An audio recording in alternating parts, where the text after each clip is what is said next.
तो गाइस मैं हूं अंकित और आप देख रहे हैं रेसलिंग फैंस नेटवर्क। शुरू करते हैं अपनी बात को हम लोग सबसे पहले सीएम पंक से। Best in the world CM Punk कहाँ है, इनको लेके काफी सारे क्वेश्चंस हैं। पंक ने आफ्टर मेनिया बोला था मंडे नाइट रॉ में कि वो टाइम ऑफ नहीं लेने वाले, वो डोमिनेट करना कंटिन्यू करेंगे, लेकिन उसके बाद से सीएम पंक गायब हो गए। तो बहुत सी स्पेकुलेशन है, फैंस को लगता है, कुछ को लगता है कि कहीं कुछ इंजरी हो गई हो, किसी को लगता है कि सिंपल वैकेशन है, तो किसी को लगता है कि सीएम पंक शायद ट्रबल में है बिकॉज फैंस के साथ इनकी अल्टरसेशन हुई थी आफ्टर मेनिया। एक नहीं बल्कि मल्टीपल, एक किसी बंदे ने 911 को भी कॉल कर दिया था। तो मुझे भी वही लगता है कि मोस्ट लाइकली वही केस होगा, लेकिन अभी अपडेट कुछ और कहती है। अपडेट निकल के सामने आई है एंड डब्ल्यूडब्ल्यू वाले खुद कह रहे हैं कि ऐसा कुछ भी नहीं है। रिपोर्ट का कहना है कि डब्ल्यूडब्ल्यू वाले बैकस्टेज क्लेम कर रहे हैं कि ऐसा कुछ नहीं है कि पंक किसी तरीके के ट्रबल में है या फिर इंजर्ड है, ऐसा कुछ भी नहीं है। सीएम पंक को लेकर बस सिंपल ये है कि शेड्यूलिंग इशूज है। डब्ल्यूडब्ल्यू वाले उनके लिए प्लान्स बना रहे हैं कि आफ्टर मेनिया उनके साथ ढंग से क्या करना है। तो बेसिकली सब कुछ उनके लिए रीशेड्यूल किया जा रहा है। तो अब डब्ल्यूडब्ल्यू वाले सीएम पंक को कब लेके आएंगे कोई पता नहीं है, लेकिन रिसेंटली हमने सुना है कि सीएम पंक जुलाई या जून तक तो रिमूव कर दिए गए हैं एंड जुलाई में शायद वो शिकागो वाले एपिसोड में आएंगे। क्लैश इन इटली में पंक होंगे नहीं, हमको मालूम है। शायद सऊदी अरेबिया में पंक हो, नॉट श्योर, लेकिन हल्के फुल्के चांसेस हैं। लेकिन अगर वहां भी नहीं होंगे तब तो देन वो जुलाई में ही आएंगे एंड सीधा समरस्लैम के लिए बिल्ड करेंगे। तो फिलहाल सीएम पंक को लेके अपडेट का तो यही कहना है कि कोई एज सच ट्रबल नहीं है कि सीएम पंक किसी पुलिस वगैरह के कस्टडी में है या फिर डब्ल्यूडब्ल्यू वाले उनको सस्पेंड कर रखे हैं कि भाई तुमने ये सब क्यों कर दिया। ऐसा कुछ तो कहा नहीं जा रहा है, लेकिन अब फिर भी अगेन भाई बैकस्टेज बातें हैं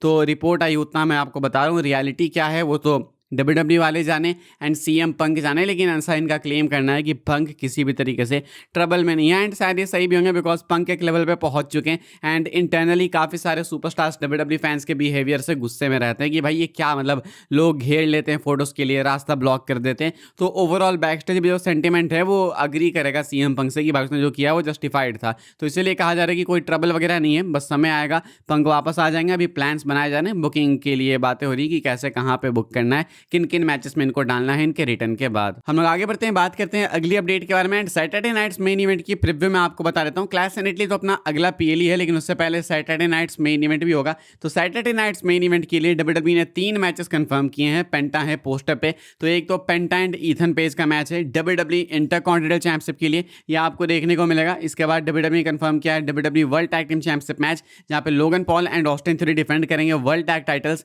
अगेंस्ट द स्ट्रीट प्रॉफिट्स यानी कि Montez Ford and Angelo Dawkins. And साथ में कंफर्म किया गया 6 वुमेन टैग टीम मैच, जहां पे WWE women champion Rhea Ripley team up करेंगी with Charlotte Flair and Alexa Bliss and ये लोग जाने वाली हैं against Jade Cargill, B Fab and Michin. तो ये 6 वुमेन टैग टीम मैच है। ये टोटल 3 मैचेस कंफर्म किए गए। आई एक्सपेक्ट कि एक मैच और ऐड किया जा सकता है एंड ये वर्ल्ड टाइटल मैच नहीं होगा। तो यहाँ पे पेंटा पोस्टर पे है एंड पेंटा का मैच कंफर्म भी है।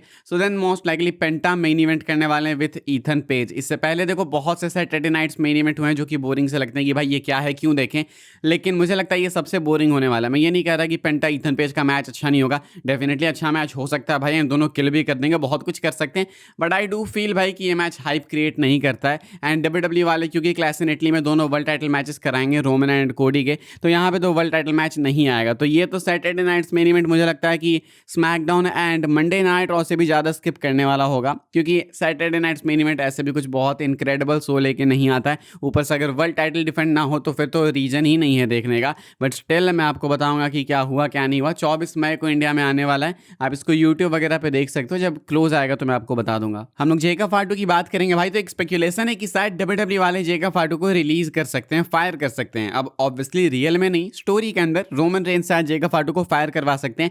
एंड ये स्पेकुलेशन तब उठी जब रोमन ने बैकलेस के बाद बोला कि आज की रात इसकी आखिरी रात है इस कंपनी में, लेकिन उसके बाद वो अलग बात है कि हमने देखा भाई कि जेका फाटू मंडे नाइट रॉ में भी आए एंड उल्टा रोमन को पेल के भी चले गए। तो वो चीज़ अभी तक तो नहीं हुई है, लेकिन क्या आगे होगी, फैंस को ऐसा लगता है। मैं आपको एक अपडेट भी बताने वाला हूँ इसको लेकर अभी वीडियो के एंड में।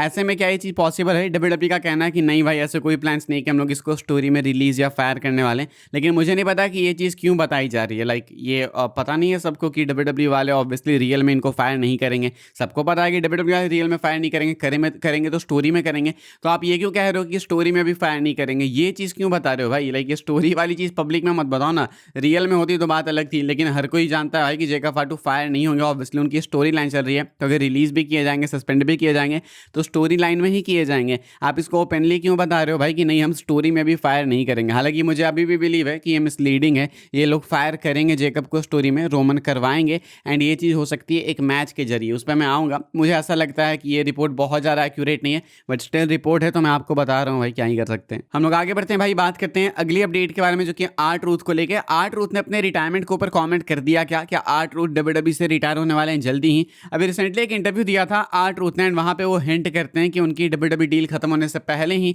वो कंपनी से रिटायर हो जाएंगे। हिंट करते हैं इसलिए बोल रहा हूँ बिकॉज काफ़ी सटली उन्होंने बोला था, ये नहीं बोला था कि ऐसा हो ही जाएगा, इशारा किया था इन्होंने WWE के साथ एक नई डील अभी रिसेंटली साइन की जब इनको फायर कर दिया गया था। तो एंड अभी WWE के अंदर ये आ तो चुके हैं, एंड मान के चलो कि 3 या 4 साल की इनकी डील होगी, एंड अब समय भी आ चुका है, इनकी उम्र भी हो चुकी है रिटायरमेंट की। तो कहते हैं कि मैं धीरे धीरे अपने करियर को ट्रांजिशन कर लूँगा, एंड धीरे धीरे करके मैं इन रिंग रिटायरमेंट ले लूँगा, यानी कि इन रिंग एक्शन से रिटायर हो जाऊँगा। अब ये कितना स्मूथ होगा वो देखना होगा। ऐसा नहीं कि all of a sudden R-Truth बोलेंगे कि भाई मैं रिटायर हो गया, लेकिन साथ में कहते हैं कि हाँ इनकी भी इच्छा है कि इनका भी एक फेयरवेल टूर हो। ये जॉन सीना को ऑब्वियसली इंस्पिरेशन मानते हैं, तो ये तो एक्सपेक्टेड ही था इनकी तरफ से। फेयरवेल टूर का मुझे नहीं पता कि कितना लंबा करेंगे WWE वाले, कितना नहीं, लेकिन मुझे लगता है कि कुछ अच्छे मैचेस इनको डेफिनेटली दिए जा सकते हैं। ये देखो टैग चैंप भी बन चुके हैं, तो हो सकता है कि ये कुछ आखिरी दिन हो इनके एक्चुअली में WWE में। हालांकि अभी भी मुझे लगता है कि 1-1.5 साल या 2 साल तक तो R-Truth कहीं नहीं जाने वाले हैं, वो WWE में ही रहेंगे, एंड होंगे भी तो वो WWE से ही रिटायर होंगे। अब उसके बाद AEW कुछ अलग ऑफर कर दे, कुछ क्रेजी सा, तो वो बाद की बात है। हम लोग बात कर लेते हैं भाई अपनी आखिरी अपडेट के बारे में, जो कि रोमन रेंस एंड जेका फाटू को लेकिन इनका मैच क्लैश इन इटली में होगा, वी ऑल नो दिस, लेकिन ये स्टिपुलेशन वाला होगा या फिर नहीं, वो एक क्वेश्चन है। फैंस का कहना है कि डेफिनेटली सेंस बनता है कि एक स्टिपुलेशन वाला मैच कराया जाए, बिकॉज इससे पहले भाई सिंगल्स मैच इनका बैकलैश में हो गया, उसका आउटकम भी हमने देख लिया, उसके बाद भी कहानी खत्म नहीं हुई। तो यहाँ पे एक स्टिपुलेशन की नीड है, एंड जी हाँ एक स्टिपुलेशन ऐड हो सकता है। मल्टीपल आइडियाज हैं, आई क्विट मैच या फिर no disqualification, simple no holds barred, hell in a cell, बहुत से आइडियाज हैं।